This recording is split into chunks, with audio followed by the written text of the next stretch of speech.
All right, welcome everybody to this week's live stream. Greg Lesnewich is joining, and hopefully you saw the promo or the social media I put out. You're going to find out the terrible truth about 100 days of Yara today. So that's going to be our topic, at least one of the topics today that we're going to cover. We're going to be also talking about email-borne threats and really kind of the state current landscape there as well. Before we get to Greg, just wanted to share with you all, I have two things here, I guess. One, and I guess this is just a part of it. The cost of training at Black Hat or attending trainings at Black Hat, I know is real, but I am a part of the Flare team that is going to deliver Advanced Topics in Malware course. This is a great course. I've helped deliver it multiple times. The folks that have developed this content is really top notch and been updated here just recently, a lot of this content. So Jae Young Kim, as well as Nick Harbor. Nick's been around for a very long time, one of the contributors to Practical Malware Analysis and one of the original designers of this course. Kind of an interesting thing, I took this course. This is the only formal training I've ever taken in reverse engineering. I did this years and years ago. It was way over my head at the time. And now here I am, somewhat full circle, I guess, teaching again. The other thing I wanted to mention, a couple of live streams next week. So Samuel Shaw will be joining. He is the conference organizer for Ring Zero, longtime Black Hat trainer as well. A lot of ARM and ARM exploit stuff. So we'll be talking that. And then Lopset, Chris will be back talking Mac malware. So 2 streams next week. And then I'm off to a week in Vegas for Black Hat, DEF CON, and all that goodness. Okay, enough of that. Greg, let's get you on here. Okay, Greg Lesnewich. I got the name right once. I want to say it as many times as I can because I'm bound to forget it again. Thanks for joining today. We had this scheduled earlier in the year, had some issues come up, I did, and it had to cancel and postpone, and was hoping that we would find time to do this, and here we are. So really awesome that we were able to come back around. So yeah, welcome everyone. Welcome, Greg. I don't know, let's get started. Maybe tell us a little bit about yourself, your background, what we're here to talk about today. Just anything. You going to Vegas? Are you going to be? I am not. Privy to share that info anyway. Yeah, I am not a Vegas person. I went in my 20s while like road tripping through the United States, and doing that at 22 and broke was a lot of fun. And then I went back as an adult for like an unrelated trade show, and I was like, I'm never going to this place again. But yeah, this stream has been co-opted by the Proofpoint Threat Research team these last couple of weeks. You had my teammate on, Kyle, a couple of weeks ago. Yeah, that's right. He's more known for the book, but I get to see him every day in Teams. It's unfortunate we have Teams instead of Slack, but you do what you can. Yeah.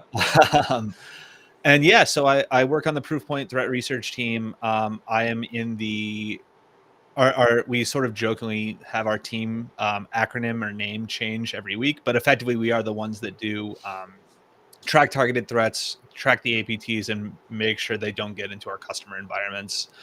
And so we work a lot with the detection folks like Kyle and the malware, sort of deep malware analysis folks.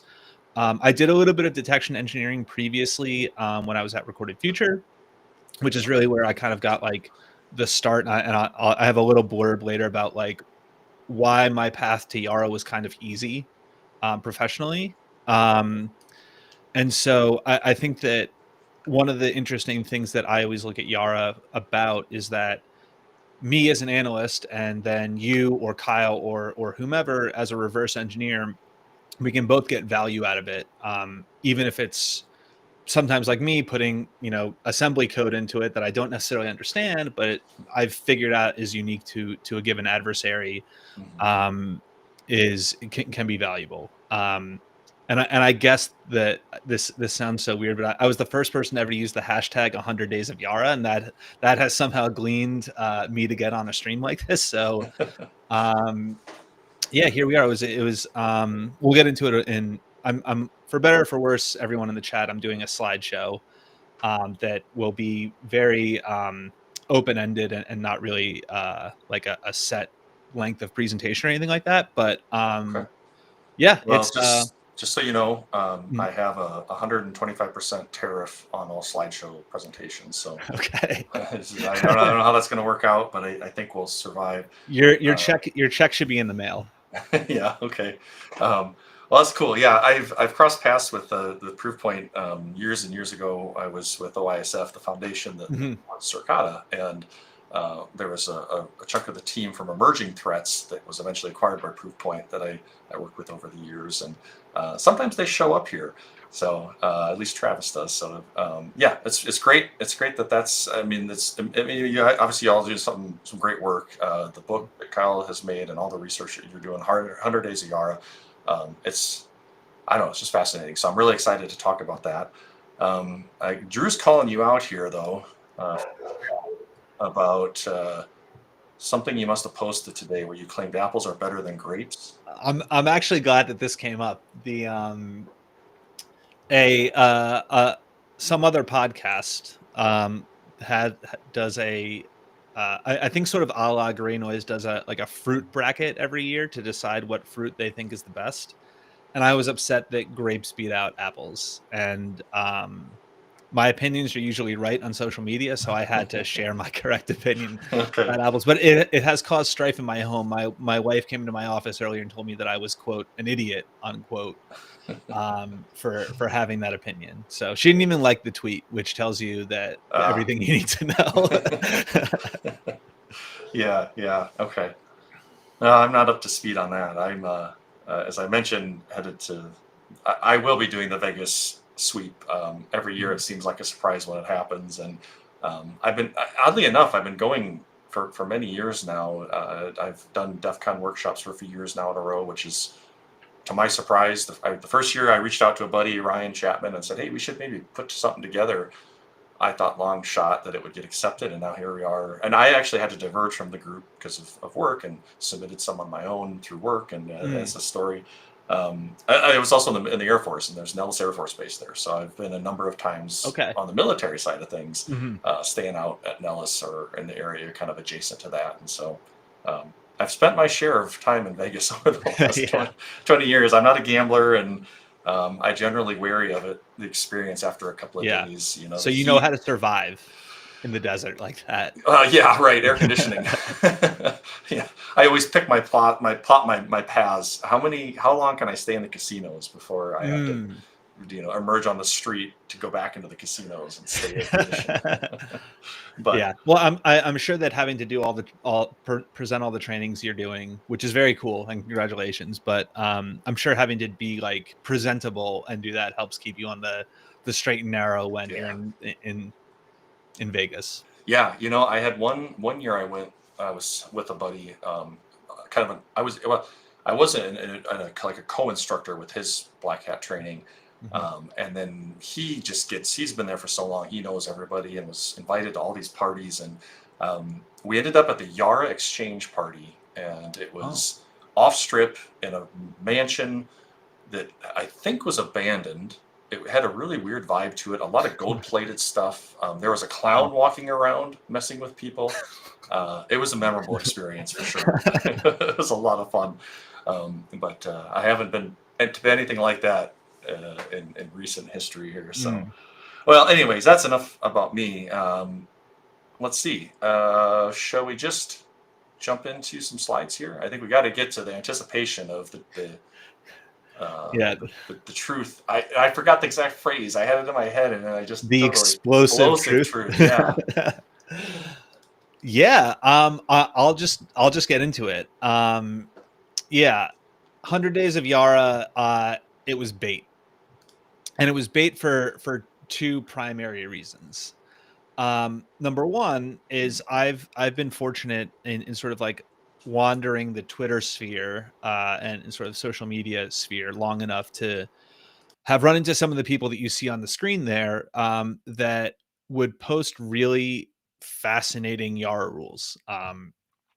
Adrian and Wes that you see there at the top, and some of the rest would always sort of post these really like elaborate and kind of in-depth rules. And this is sort of like counter to um, someone like everybody knows Florian Roth. You don't have to bait Florian into posting a cool rule because he's just going to do it. It's just kind of how he operates. Yeah. Anyone that's been in the space has seen that. Um, He's kind of synonymous with Yara at yeah, this yeah, point. yeah. Yeah. prolific doesn't even begin to describe him and the Nextron team's output. Yeah. And so around basically this was an attempt to get them to show how they do like the cool rules that they write. I think most of them will have a rule featured here that we're going to get into in a little bit. And when I was learning Yara, I think that the same week that I took my first Yara training class, I was presented with this rule from Adrian B, who was at Mandiant at the time, and I think he's at Microsoft now. And it effectively was like, I'm sure if anyone's ever taken a musical class, you sort of see the like, oh, you're going to learn your couple of chords or whatever. And this was Black Dog. This was Stairway to Heaven. This was whatever, like shredding solo or super inspirational piece. Like, oh, this isn't just like a throw strings at the wall. You can get like creative and look at stuff that is beyond just like the output of strings, which isn't a knock. Those rules are still super valuable, but that this rule in particular and sort of the presentation that came around with it at SAS in 2019 in Singapore, I think really codified for me that like this is something that can be fun and it can be a way for me to like express how much I know about a sample or how much I understand an adversary's choices. And so it was really cool to like kind of see this like coming off the heels of a training course that I took and said, oh crap, okay, this is not something I would have ever conceived was possible with, I think how most kind of intros to Yara are. And yeah, so this was kind of like the thing that the spark for me of like where this whole kind of obsession and interest in Yara kind of started. And it's sort of what led to 100 Days of Yara. So I obviously said earlier it was bait to get these other smart Yara writers, many of whom I'm lucky now to call friends through sort of being in the community, to do a couple of things. One, it was to get them to post these rules and how they do it. And the other was I respond really well to the idea of like failing publicly or doing something in public, because I think that there's something that is just inherently like, for me personally and not anybody else, it was sort of like, okay, I'm posting my learning journey. And I was aware that I was already like kind of good at Yara at this point. This was like, I think 5 years in at that point. And I was like, okay, like I want to expand like kind of people's minds of this stuff. And I didn't really expect that it would turn into like whatever I thought it was going to be. Oh, Greg's gonna post this thing. The like same 8 to 10 people are gonna like kind of chime in, and we're gonna have some fun with it. But I didn't expect it to kind of like get other people involved and then that sort of stuff. So it was both bait to get smart people to talk, and then frankly like self-marketing and fuel my ego and stuff like that.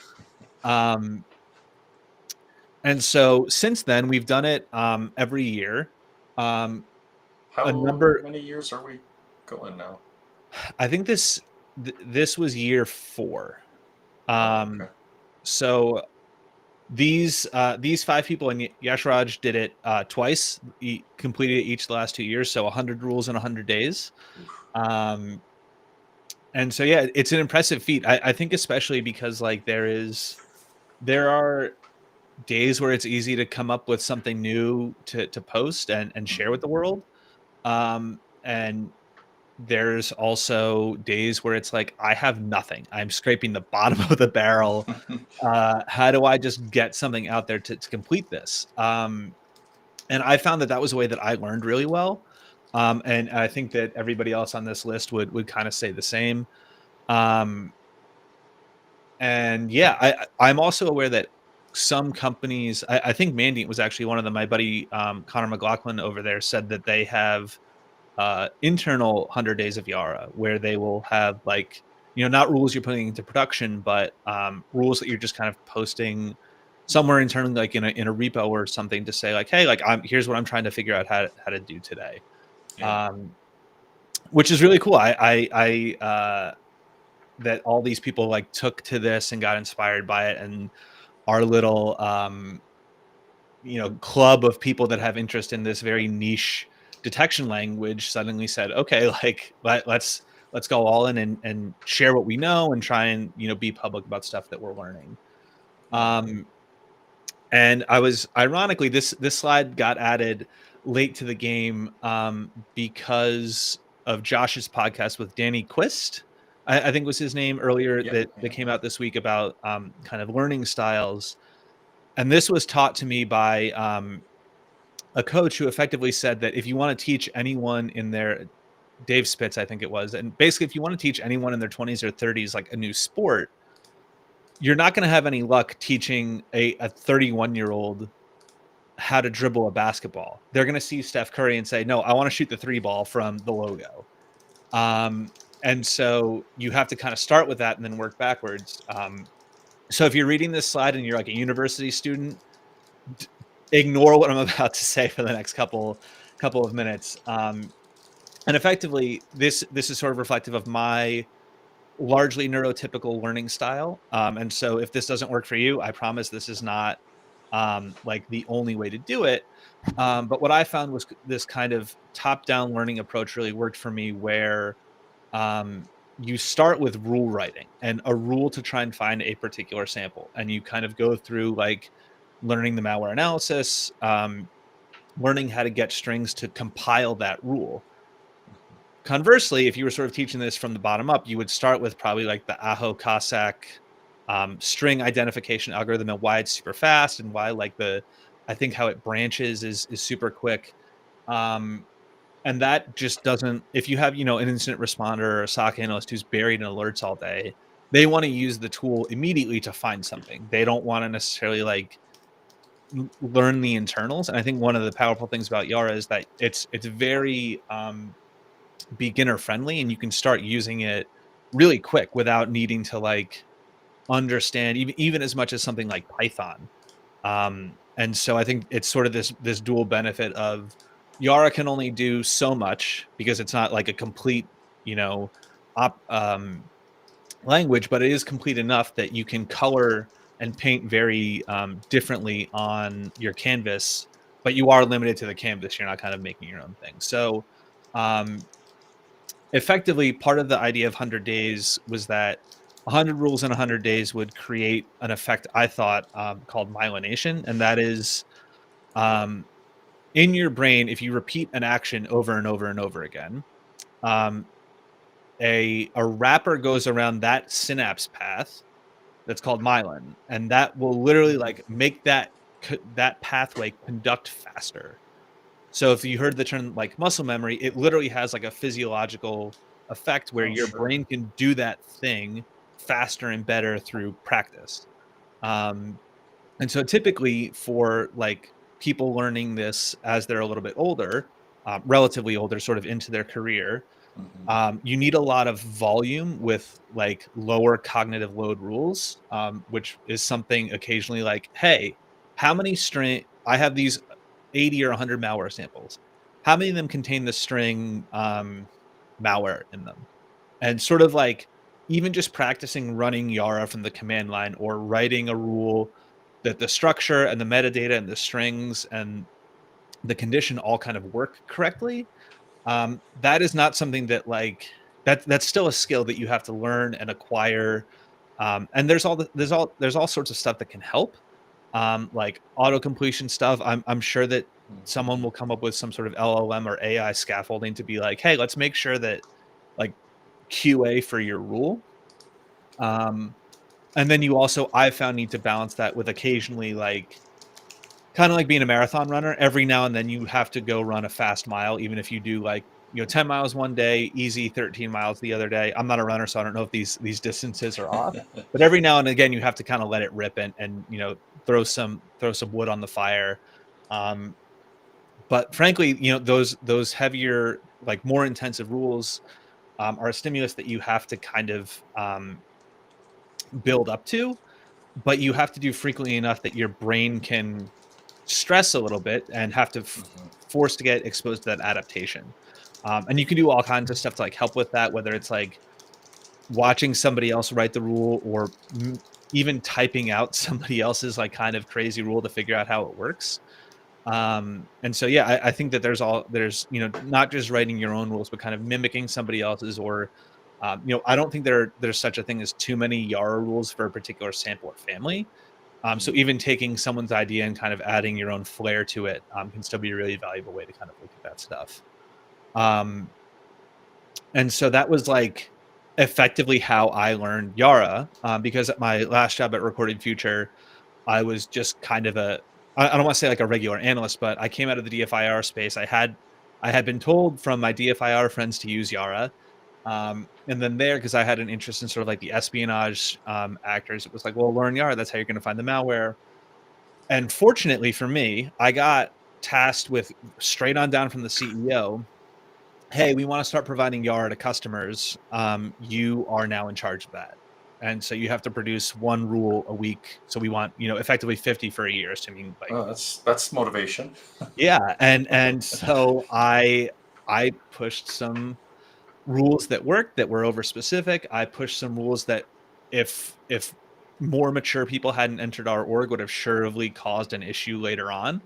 And so I got the chance to kind of like learn how to do stuff on the fly. And so like some of the rules would be over specific, where it would like look for an import hash, and I'd have 20 strings in the rule and I wanted to hit all of them. And so I was leaving like no space for variance. Sure. And then after that, sort of like a couple of months into that, I took Costin Ryu's Hunt APT's like a great ninja class at that Singapore conference I'd mentioned where Adrian presented. And then I kind of understood the art form a little bit. It took kind of a 2 days of an intensive thing of, okay, this is, for me, this was fun. I'm like learning much more about malware analysis than I thought I would. And I can kind of like start to see the matrix a little bit. Like, okay, I understand that there are patterns here and there are possibilities for exploiting an adversary choice effectively. And so eventually, I think after probably like 18 months, 2 years, I felt like, okay, like I have an idea of what I'm doing. And I would say that probably around 5 years is when of doing it pretty much every day. Or I think now closer to weekly. It felt like, okay, this is now muscle memory. I feel like I could take a year off from doing it and still come back to it and be okay. Oh, sure. But yeah, it's kind of a long uptake. And yeah, I think that effectively like that has boiled into like what has become my philosophy now, which is that we codify adversary choices and behaviors of those choices. And we want to find them making that same decision again. And some of that is like, well, they prefer HTA files as their stage one. If they're gamma radon, they love that. Okay, how do we look for HTA files that might look like that, even if their string encryption algorithm changes every day? How do we look? Can we just look for HTA files of a particular size, or from a zip file that contains only an HTA or stuff like that? And I think that David French put it really eloquently, that we're basically measuring the prevalence of a phenomena.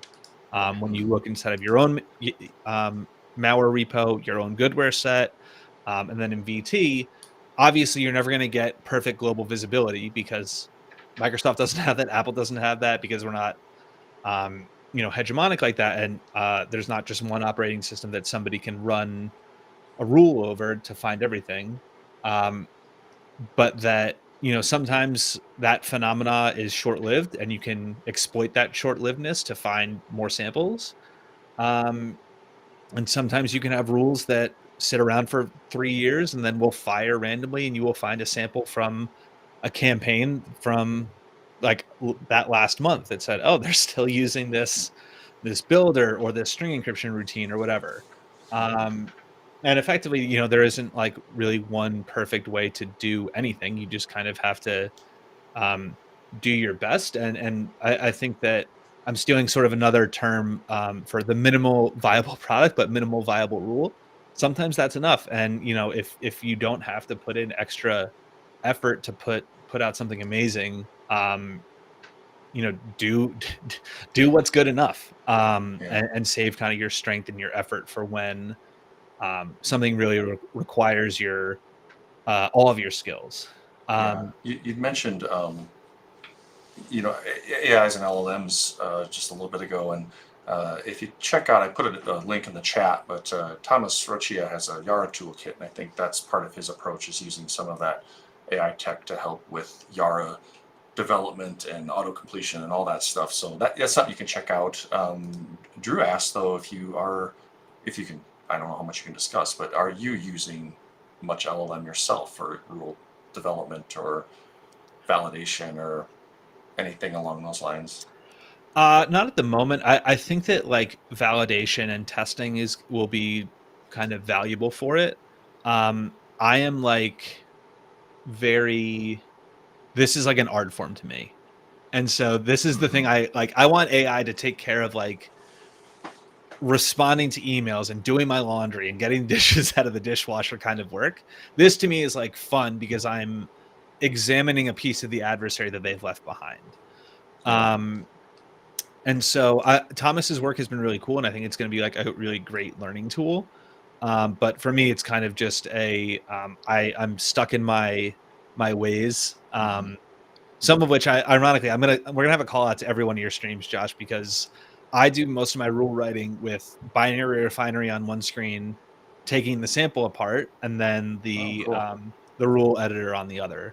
Okay. Um, and so yeah, it's just AI has not entered the picture for us corporately or for me personally yet. I'll use Claude for some other stuff, but it's not that Yara is necessarily sacred, but I think that right now,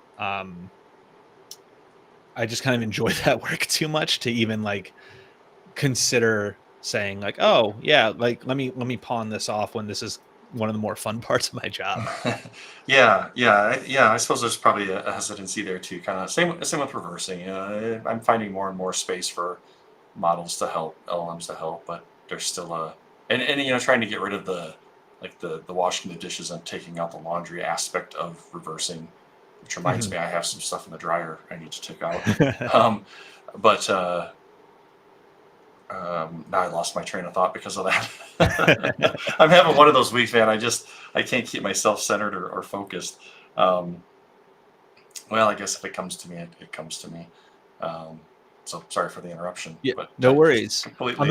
I'm gonna start moving a lot faster because I realize we're already a half hour in, and anybody Uh, that knows me knows I love talking and talking about Yara. So I will kind of get moving. yeah. Oh, Um, I was gonna say, with Yara, it's been my experience, not necessarily where I'm currently at, but just over the course of my career that like auto generating rules is really challenging, and mhm. LLMs aren't necessarily going to be a savior in that regard. And so using large data sets and machine learning and other analytical methods is still, I'm not aware of anything.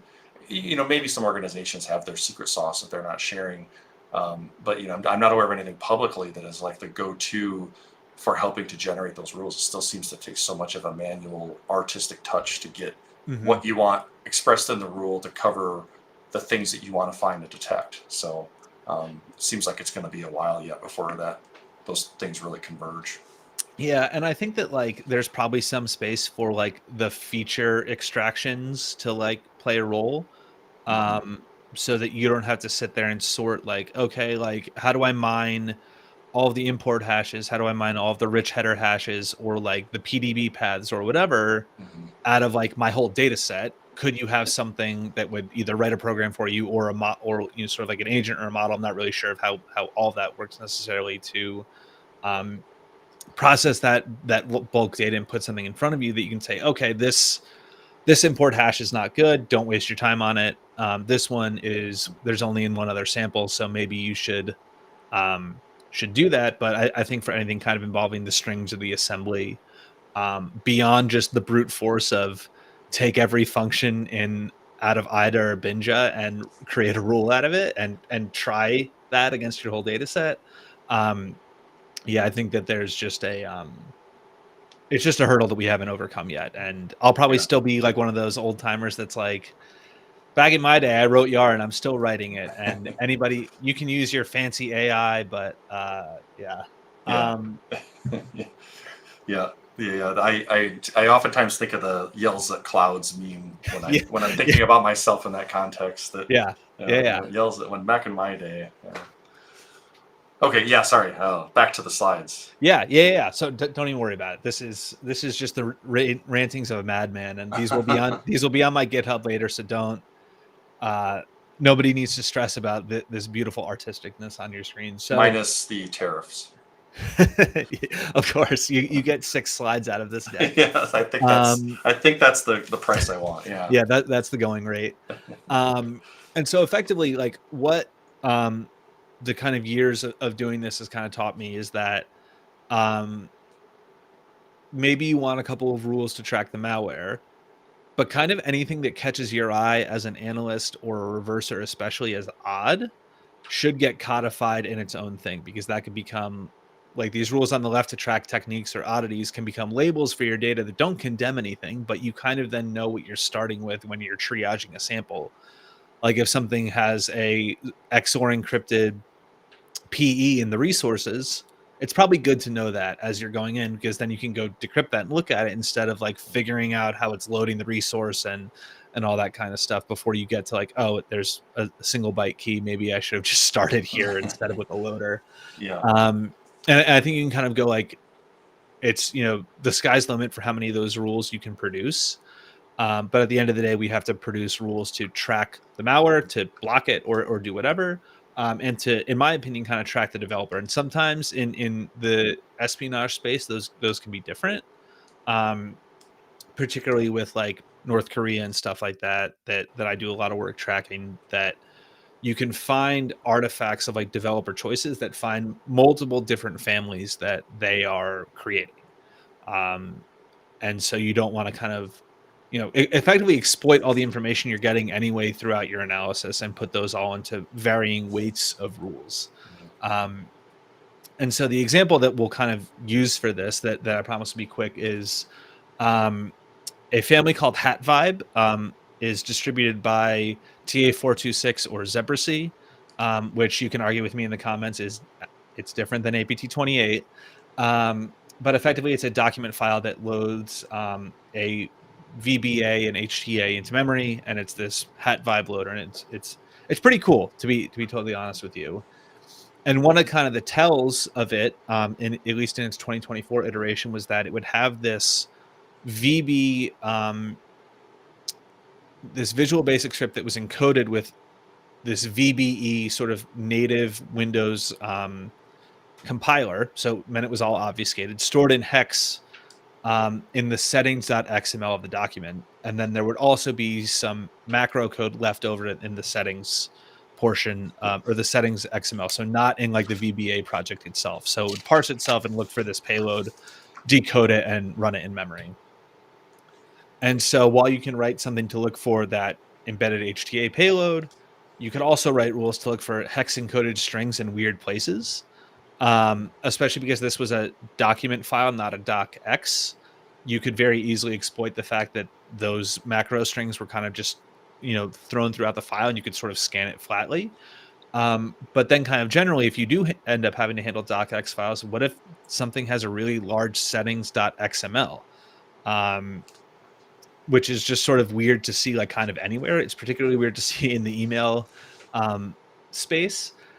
And so, take that time and say, oh, well, this payload stored in settings. Well, okay, let's just make sure we mine or hunt for things that have large XML things that aren't related to images or content of the document, stuff like that. And so that kind of leads into, I think before we get into like the Fast and the Furious look at all the rules that have inspired me over the years, is that there are some like additional methods for learning stuff like that. Some of them are like, if you get a strings dump and you identify a bunch of odd strings, you don't necessarily need to turn them into a rule and test like 8 of them, 5 of them. Run each string as its own rule and see what sticks. You can kind of do the same thing with functions. If you're coming out of a disassembler, just wildcard, write a little script to wildcard the bytes, and then or like the addresses, and then you're off to the races. But also on top of that, even if you want to take a brute forcing method, you can also invoke your creative or avant-garde side, as I like to say, and spend a couple of hours or days writing a really complex rule to find all of it, even if it's only to better your kind of own understanding of it. And so, like, if you're looking for load library, obviously load library is going to be in a lot of PEs, but what if you took on the brute forcing method, what if you took every way that it could be obfuscated and looked for that by itself?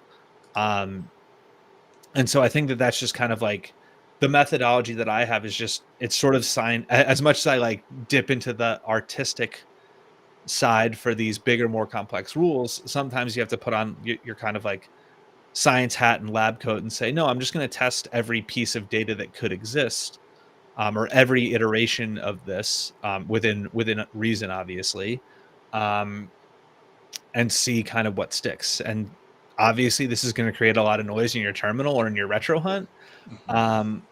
But sometimes if you can get rid of some of the noisier stuff, you'll find some gems that way, that you didn't even know had some obfuscation methods like that. And so I submit, or working with a friend, we submitted the reverse key content modifier. That one stuck out at the bottom, because I have several rules as well, that I have to reverse. I want to reverse things. It's like, why don't we just have a key content modifier reverse? Yeah. So it could check both for us. It'd be really cool. So maybe that'll show up somewhere in Yara X. Yeah, and I know that having composite modifiers that you can kind of use in tandem is something that Wes Shields, one of the main developers, not the main developer, but one of the main contributors, I should say, has posited before, and I know that some folks in that space are kind of really stoked about that. So definitely something that is on the horizon. But yeah, having that be in as a modifier term would be really excellent.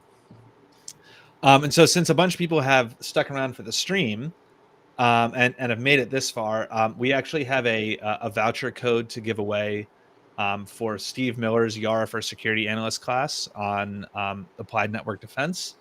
And I've gone back and forth with like what kind of prompt to give people.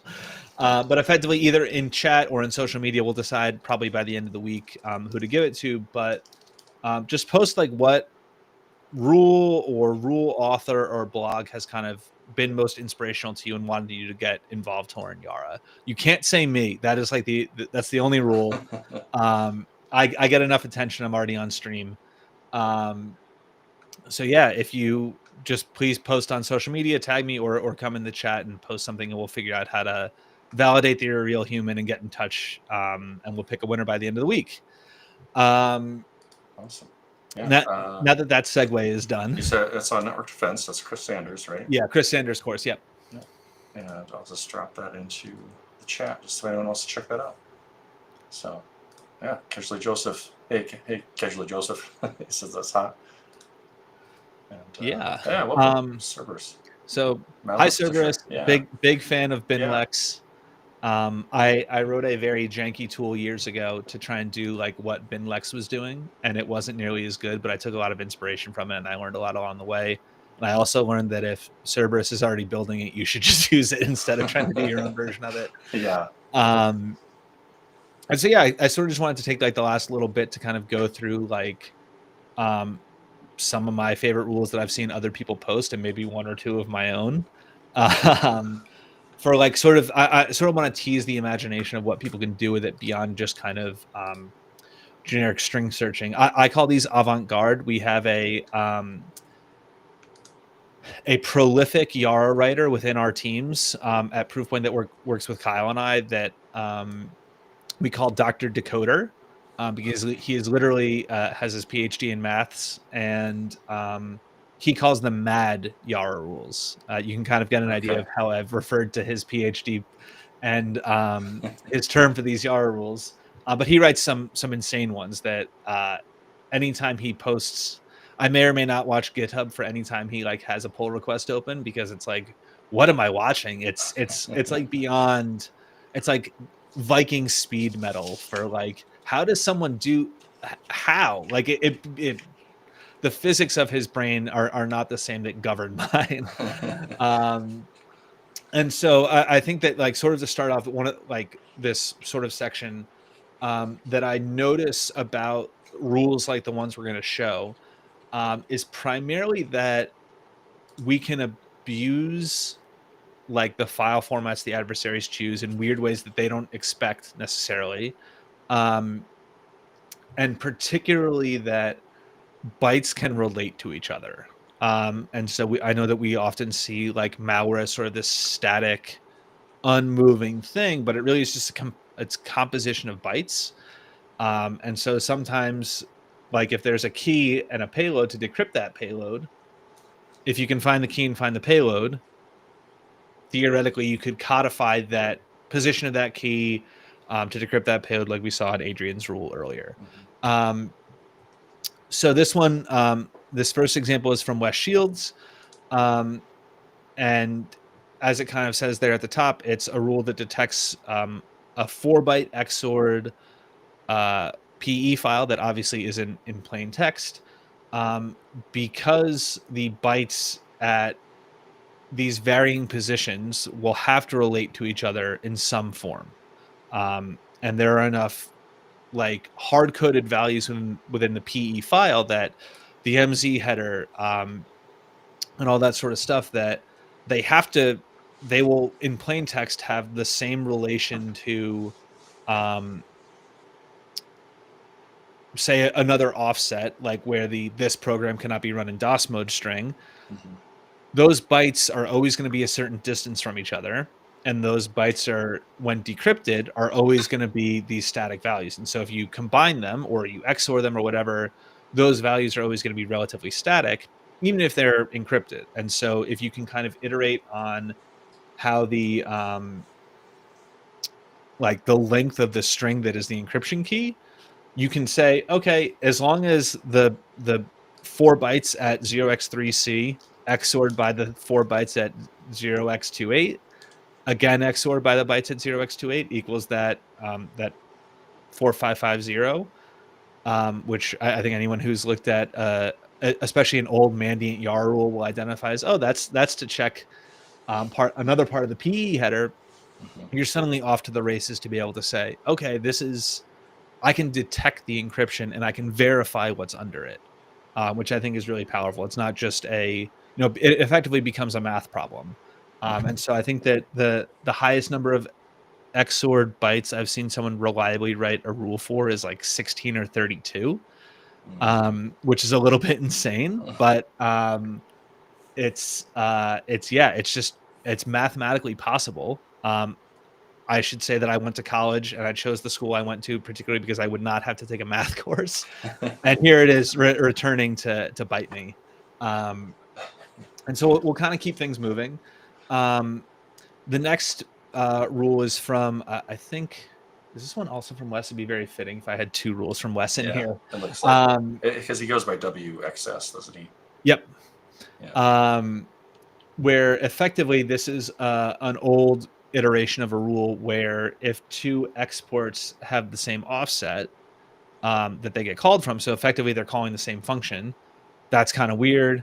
That is a signal maybe for a particular malware family who's looking at, but that is an oddity that we should take note of and sort of store for later use.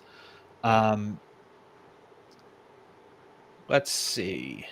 We can skip this one because I don't need to engross myself in my own rule. This is actually from another teammate of ours. I don't know if I'm supposed to use their name publicly, so I'm going to opt not to. From Proofpoint, where effectively, because of how the RAR format stores data, you can actually detect if there's an NTFS alternate data stream in it, even if you can't necessarily see it. Especially if you like open the RAR on something like a MacBook, where the file format won't allow you to see the alternate data stream. Okay. And so we saw this. I'm forgetting the exact context of where we saw this. but effectively, you can take what you know about the file format and make sure that the alternate data stream string is not present inside of that, kind of where the AD, the normal, like, I'm blanking on what ADS stands for. My Windows internals are not up to snuff. Is it an Uh, alternate data stream? yes. Yeah. Yeah. Yes. This is. It's been a long day. There's a dog barking. I have plenty of excuses. My shoes are tied too tight. Oh man, I know. I'm like confident in something until I'm about to say it out loud publicly, and then all of a sudden my confidence goes to about 10%. Like, do I really know that for certain? Yeah. I don't know. Yeah. But effectively, like, the fact that alternate data streams are a problem in archive files, and the file format can tell us that if there's an alternate data stream or not, is kind of cool. And there are many people on sort of our detection teams that love abusing file formats. I think Kyle Eaton's probably the most prominent of them, who's posted some really good 100 Days of Yara rules. He never completed the challenge though, so I couldn't put him up on the slide. Maybe he wrote this one, or maybe it was somebody else. I'm blanking there. I'm gonna get yelled at in chat tomorrow, but that's fine. We can keep moving. That's a test. It's like, well, then I know you actually watch the stream. So, yeah. And so this is kind of like the behemoth, the unattainable standard. Another rule from Adrian Bata, I think is how you pronounce his name. Adrian, I'm very sorry if that's not the case. This looks like a rule for LLMs. Tell me, maybe to explain it. Yeah. Tell me what this does. Yeah. So effectively, like, one of the coolest malware families that I've ever been aware of, Regan, it uses this encrypted virtual file system that gets written to disk, that gets stored somewhere. I'm not entirely sure of the internals, but effectively it's just this encrypted blob, or this blob that isn't like, it's not a PE file that's real payload. It's this like very intensive, well-protected, fascinating way to do malware with like virtual file systems and stuff like that. And so Adrian writes this rule, and obviously it's not in the GitHub syntax highlighted, so it's tough to see like where comments are and where actual logic is. But effectively, you can again do more math that verifies that not only is this thing like have this generic structure, because you can compare the bytes to each other, versus just looking for a single string at a given offset, but also then verify that there's a pointer inside of that, and that there are sectors to it, and verify that like there is this format inside of it, and effectively write a parser for it that also serves as a detection mechanism. Yeah. And so all of this, I know that this looks like a lot of work, but I think if you ask anyone sort of in like the APT tracking space, that like finding something like Regan is really big and really important and really badass. And so it's probably worth it to have that kind of sort of be able to show off your deep level of understanding of what that file format looks like. Because if the loader changes, if you can't scan a memory to find it, if there's no way to find network comms or anything like that, maybe finding the encrypted virtual file system on disk is the only reliable way you have as a responder to find it. And so it might behoove you to go and kind of use that. Yeah.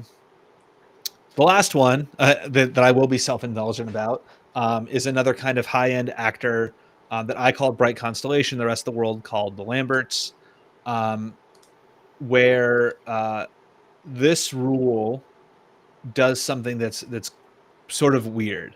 And you can see that I have hashing going on in there, but something going on with the PE export details. So I want to explain what this kind of does to hopefully explore some people's imaginations.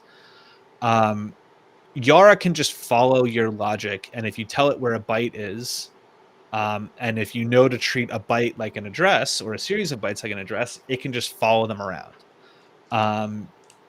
And so we could do something like, hey, Yara, walk the first 25 bytes from the start of an export function, and look for any small byte that is E8 for...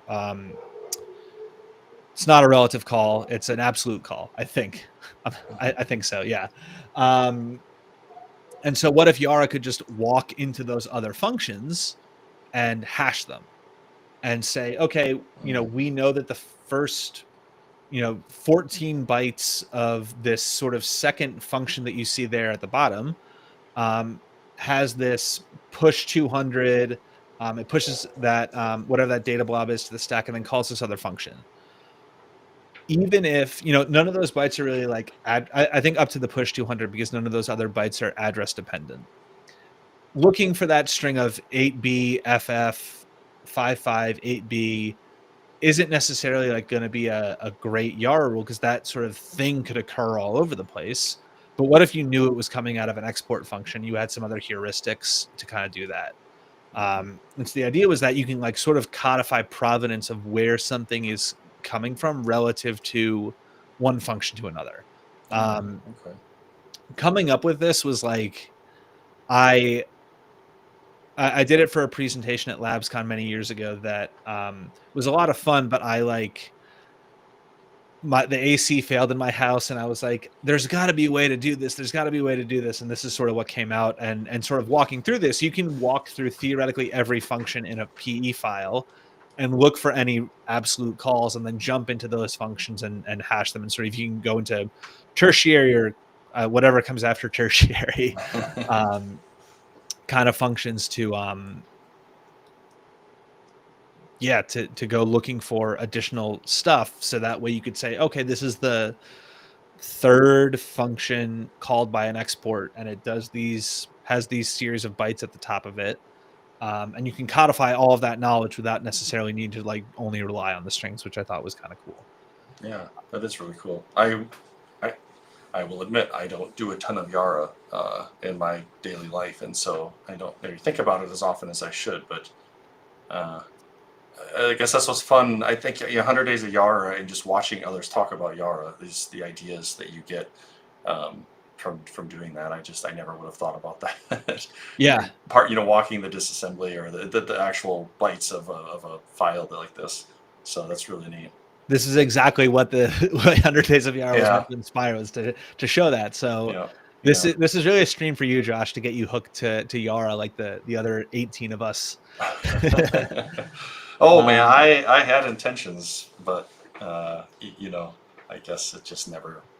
I know I have one super weakness amongst many, but I like to say yes to things even when I know I have no possible way of finding the time to do it. So it's hard for me to say no. And I think I was going to do 100 Days of Yara, and I don't think I got anywhere. I maybe like posted a video that had Yara in it and then counted that, but I'd already made the video. So hey, anytime I've like tried to do the challenge, I stockpile rules all year. Yeah, that's like that. That's the hidden it, secret. Yeah. I have like 200 Days of Yara is really 200 for me, because I have the 100 days leading up to the start of the year to stockpile rule ideas, or reports and stuff. So sort of to close. We're now sort of in this next generation of Yara with Yara X. It's obviously maintained and written by the folks that run VirusTotal. It's now the engine that runs within VirusTotal. A guy called Jacob Latonis and Tommy, whose last name I'm going to butcher, implemented a ton of features into a Mako module. So previous stuff that you could only do with like the PE module, like having an import hash and stuff like that, other than like writing your own little thing for it. You can now codify and sort of featureize these features coming out of Mako files. John Southworth and Victor did one for LNK files, which are always going to be really popular and have a bunch of weird artifacts in them. So there's a lot of development going into it. It's written in Rust, which I'm obliged to say, because there's a virtual water gun pointed at my head if I don't mention that it's written in Rust and that therefore memory safe. And it's just sort of like recodifying the things that Victor and the devs kind of learned along the way. Like, oh, maybe we should have a logical way to have, if a parser successfully runs over the file, maybe we should just have an option to print that instead of if it matches any rules, without needing to like invoke a rule to kind of do that and do sort of like a ghetto debug print kind of stuff. The conditional matching is significantly faster. Ironically, the Aho Cossack string matching stuff is a little bit slower. And so it's sort of a misnomer or a misnomer that that the scanning of strings is actually faster because the that algorithm is already pretty optimized. And so that wasn't where a lot of things would get bogged down. They would get bogged down sort of in sort of the conditional statements. So it takes into account like that if one rule is slowing a rule set down, one rule is slowing an entire rule set down, and stuff like that a little bit better. So Awesome. yeah, that is now deployed. There's a work in progress. One of the devs, Jacob Latonis, is in chat saying that there's a work in progress for faster scanning, which is really cool. So I will eat my slides once that's the case for lying on here. And so, yeah, I sort of want to leave everybody with, I know that like getting started with Yara is kind of this really important thing. So obviously we have Steve's class. Can't mention Yara without Florian Roth, has a style guide for it. The folks at OA Labs and Sergey and the gang have a really good Yara primer, particularly from the lens of like a reverse engineer versus kind of quote unquote just an analyst. I think that sort of mending Steve's course, which is very like analyst focused, with the OA Labs primer, is really good to sort of get an idea of like what can I borrow from the reverse engineering trade, like looking at functions in a disassembler, to understand about how to like write a better rule to find the adversary or the malware that I'm interested in. Yeah.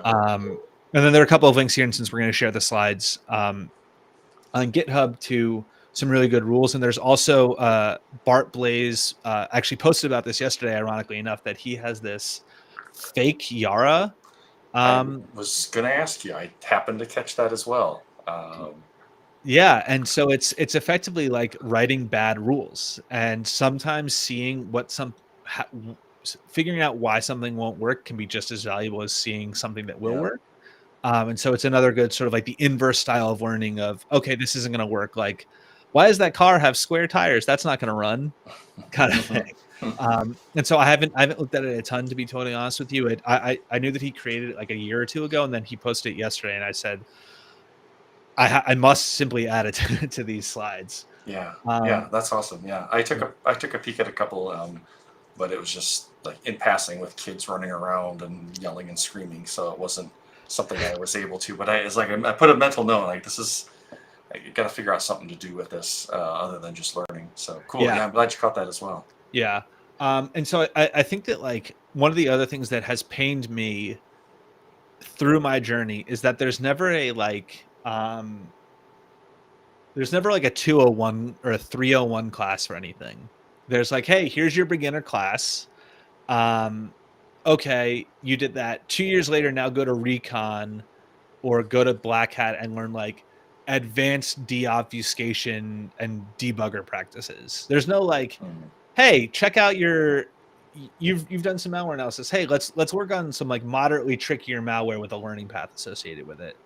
And same kind of thing applies to Yara. There's a million Yara starter guides, but there isn't that many like intermediate or really advanced kind of trainings for it. So this is my begging of Costin Ryo to please write a 201 or a 301 course to kind of accompany Steve's. And so I think, yeah, it's sort of one of the things I iterated before, like thinking about how bytes relate to each other. What happens if you XOR the first 2 bytes of a particular file format to each other? Is that output reliable? So think about the file format. Like, is there like, can you basically write a mini parser in Yara to find stuff? I know that's worked for like zip files, for both.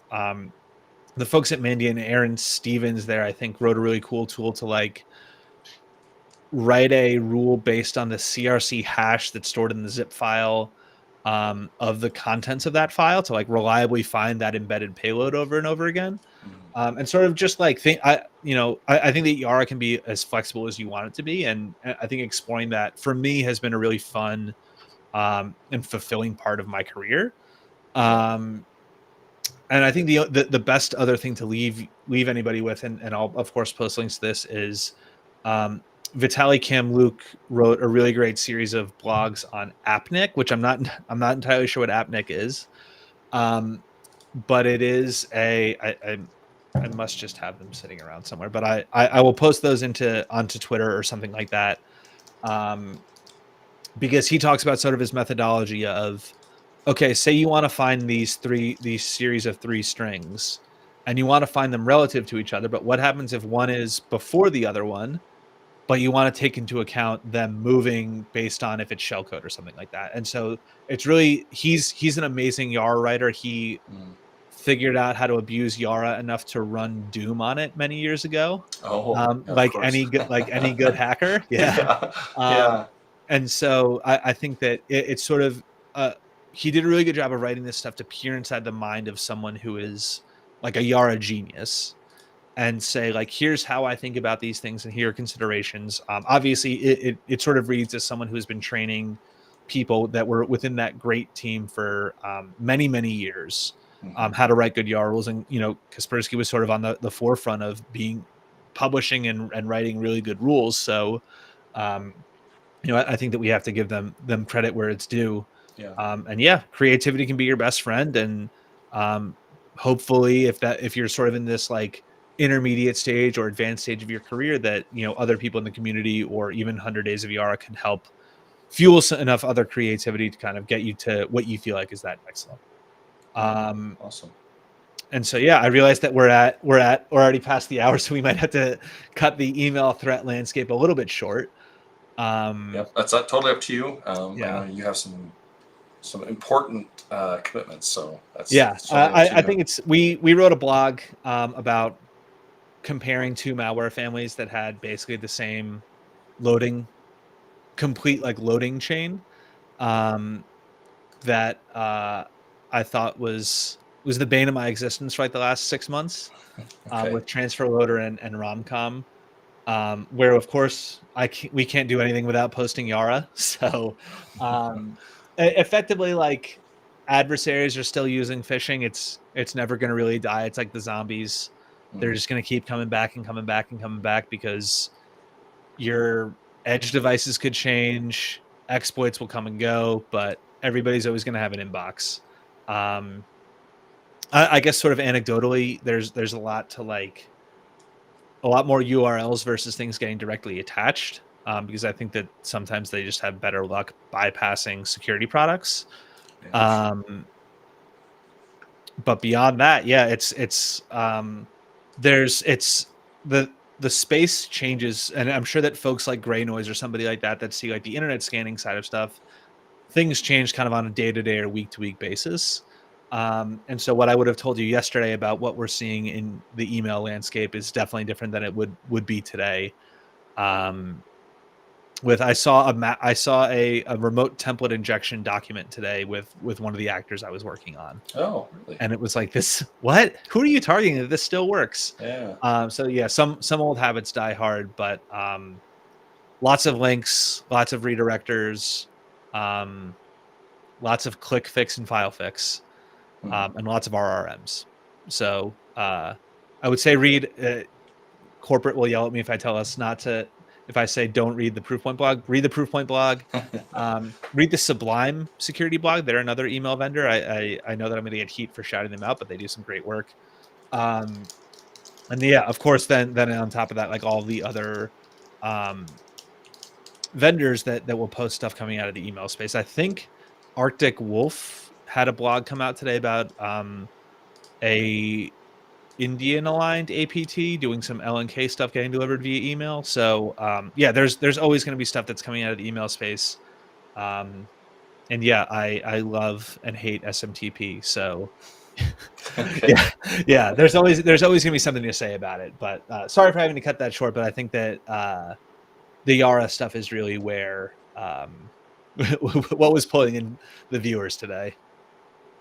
Yeah, absolutely. I mean, it sounds like email space is kind of the email space, the threat landscape there, and it's no longer the heyday that you and Pim and the folks that sort of interacted with that I'm blanking on the name, Cryptolamus, encountering Emotet, where there'd be a macro doc and all that sort of stuff. Those days are kind of gone because of partly endgame and law enforcement intervention, but it just isn't necessarily sustainable to like keep running a botnet because that creates a lot of attention to you. So um, definitely more like dispersed infection chains um, and stuff like that. Also listen to the Discarded podcast. Corporate will be pleased that I also plugged that one. Yeah. I've come across it. Yeah. Oh, awesome. Well, yeah, and the interesting thing about all that is I was never anything more than an interested outside party. I was teaching at the time, and I was just trying to learn. And I think that I've touched on this in different areas where that was just such an interesting part about this field is that even someone like me that I was never a part of that group. Um, Let me skip our faces here. How do I do that? Yeah, I'll stop sharing too. Yeah, maybe I'll just turn off the screen. I could still try to find ways to follow along, to maybe contribute in small parts and pieces, and so that was always such a neat part of that. But definitely did not contribute anything substantial to what all of those folks did. It's also interesting because like everybody gets spam and like malware texts and stuff like that, and so even investigating just like what kind of comes across your own desk can be really valuable, and in some cases get you another job that you're looking for. If like obviously you moved on to Google from sort of the academic space because getting into the trenches and doing the stuff from what I've heard you say has appealed to you, and so sometimes doing that can be enough. Sometimes Yara can be that mechanism. Sometimes I won't pretend like Yara is the be all end all for detection or analysis, but it's just my favorite. Sometimes you need the internet scanning data. Sometimes you need a complete like end to end soup to nuts sandbox. Sometimes you need whatever. But yeah, it's just sort of my favorite piece of that pipeline. Yeah, absolutely. And you're absolutely right. I mean, that provided me great opportunity, and I have such it's instilled in me such a desire to share back with the community because of how much was made available to me. I mean, you kind of mentioned it with some of the I start this live stream off saying, hey, Black Hat training, and you look at the cost, and it's like, it's kind of prohibitive for a lot of people. But it was the same with getting into malware analysis and just tracking threats. And like, I had no idea where to begin. And so I'm like, I'll just try to emulate the people I see on social media. And that led to creating some open directory scanners. And ultimately, the way I felt I could have the most impact was contributing to places like AbuseCH, which thankfully they were, I mean, how they manage it, I don't know, but an open community that collects all this. And so, no, it's just been phenomenal. I did want to point out, we talked a lot of Yara. If you're interested in hearing the origin story of Yara, it's on the podcast, Behind the Binary. Victor Alvarez goes through, he is not a very public person, so it goes through and just talks a little bit about where Yara came from, some of those early days with VirusTotal. So it's, I think, an interesting story. You can check that out, Behind the Binary. I probably shouldn't have posted the link there. Maybe Behind the Binary would have been easier to folks to find, but there it is. Anyways, I guess you could pause the recording and look it up. But if you just go to Behind the Binary, you'll find that.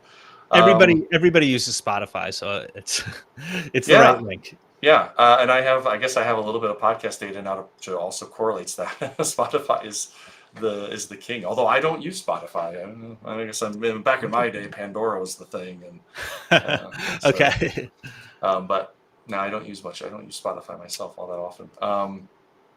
Yeah, so I guess we are a little over. I mean, again, there's no time constraints here, but I wanted to be, certainly be aware of your time and your other commitments. So, any kind of last call for questions. Thanks everyone for showing up, Drew, Pim, Torfirilius Rex. Boy, that was one of those things I shouldn't have pronounced, but I walked right into it.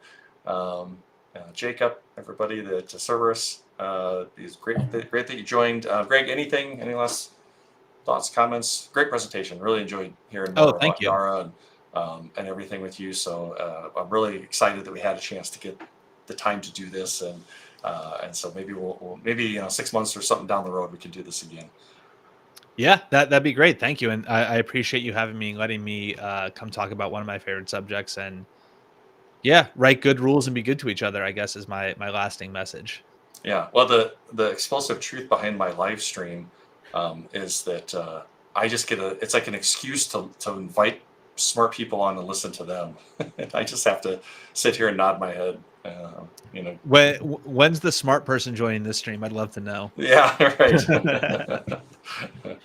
Well, I think it's true, and I mean, every conversation is, I think, always something insightful, and I Mhm. learn, and it's just like the hidden joy or gem of doing live streams is it's just listen to other people, and I have to be attentive. That's the one thing I found in my career. I have a hard time. I get on a meeting and I'm almost immediately like, okay, what else can I do?